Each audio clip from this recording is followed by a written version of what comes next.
اما بعد فاعوذ باللہ من الشیطان الرجیم بسم اللہ الرحمن الرحیم ادعونی استجب لکم صدق اللہ العظیم۔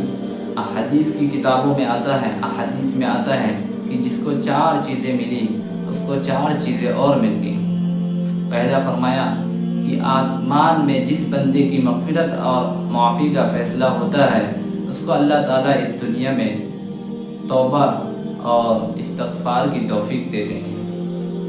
اللہ نے کہیں پہ بھی نہیں فرمایا کہ کوئی بندہ مجھ سے معافی مانگے تو میں اس کو معاف کرنے سے پہلے سوچوں یا پھر معاف کروں یا پھر معاف نہ کروں، بلکہ اللہ نے فرمایا ہے کہ جو بندہ مجھ سے معافی مانگے گا ضرور مغفرت کروں گا، طے شدہ چیز ہے۔ اور نمبر 2 فاذکرونی اذکرکم، اللہ تعالیٰ جس بندے کا آسمان میں ذکر کرتے ہیں، تذکرہ کرتے ہیں، اس بندے کو اس دنیا میں اپنے ذکر کرنے کی توفیق دیتے ہیں، لہٰذا نماز کا وہ پابند بن جاتا ہے، اللہ کے احکام کو پورا کرنے والا بن جاتا ہے۔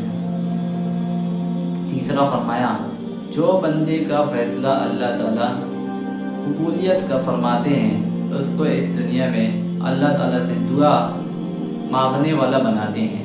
ادعونی استجب لکم، مجھ سے مانگنے والا کوئی بھی محروم نہیں ہوگا۔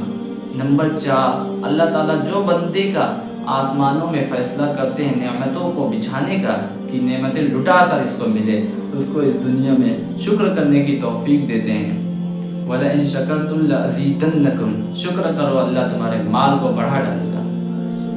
4 چیزوں کی جس کو توفیق ملے گی وہ بندہ 4 چیزیں اور پائے گا، اس کو 4 چیزیں اور مل جائے گی۔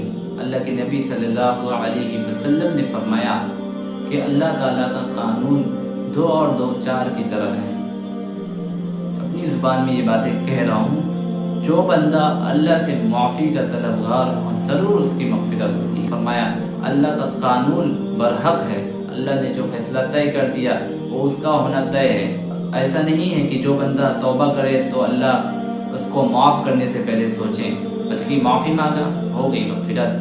کچھ لوگوں کو اس پہ اعتراض رہتا ہے کہ یہ کیسے ہو سکتا ہے، ارے بھائی اللہ کا قانون ہے، اللہ جسے چاہے معاف کر دے، اللہ فرعون کو بھی معاف کرنے پر آئے تو معاف کر دے، کوئی اللہ سے پوچھنے والا نہیں ہے، لیکن اس نے معافی مانگی نہیں تو اللہ نے اس کی مغفرت نہیں کی۔ اس شخص کو اعتراض رہتا ہے کہ کیسے مغفرت ہوگی، تو بنی اسرائیل کا اس کے لیے یہ واقعہ پھر بیٹھے گا کہ بنی اسرائیل کے 2 بھائی، ایک عبادت گزار اور دوسرا اللہ کا عبادتوں کو ٹھیک سے نہیں کر پاتا تھا، تو اس کے ایک بھائی نے کہا بھائی تو اللہ کی عبادت کیا کر، نماز پڑھا کر، اللہ کو منایا کر، تو وہ کہتا ہاں ضرور ضرور ایسا کہتا۔ پھر سے اس کا بھائی دوسرے دن سمجھا رہا ہے، پھر ایسے ہی کرتا، ایسے یہ سلسلہ کافی ٹائم تک چلا، تو وہ کہنے لگا کہ بھائی نماز پڑھا کر اللہ تجھے معاف کر دے گا۔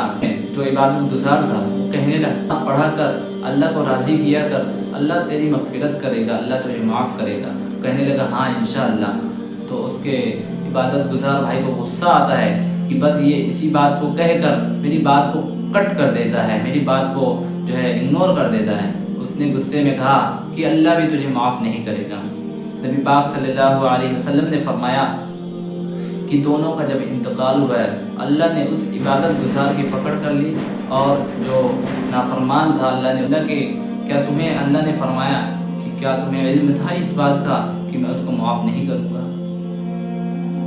اور شکر کرنے پہ بہت سارے واقعات ملتے ہیں کہ اللہ کا شکر کرنے سے اللہ تعالیٰ نعمتوں کو زیادہ کر دیتے ہیں، بڑھا ڈالتے ہیں، اور جس کا آسمان میں فیصلہ فرماتے ہیں قبولیت کا اس کو اس دنیا میں دعا کی توفیق دیتے ہیں کہ وہ اللہ سے مانگے۔ اللہ کے نبی صلی اللہ علیہ وسلم نے سب سے زیادہ اپنی امت کے لیے مغفرت چاہی ہے کہ اللہ تعالیٰ ان کی ساری امت کو جنت کا فیصلہ فرما دے۔ اقول قولی ھذا واستغفر اللہ وآخر دعوانا ان الحمد للہ رب العالمین۔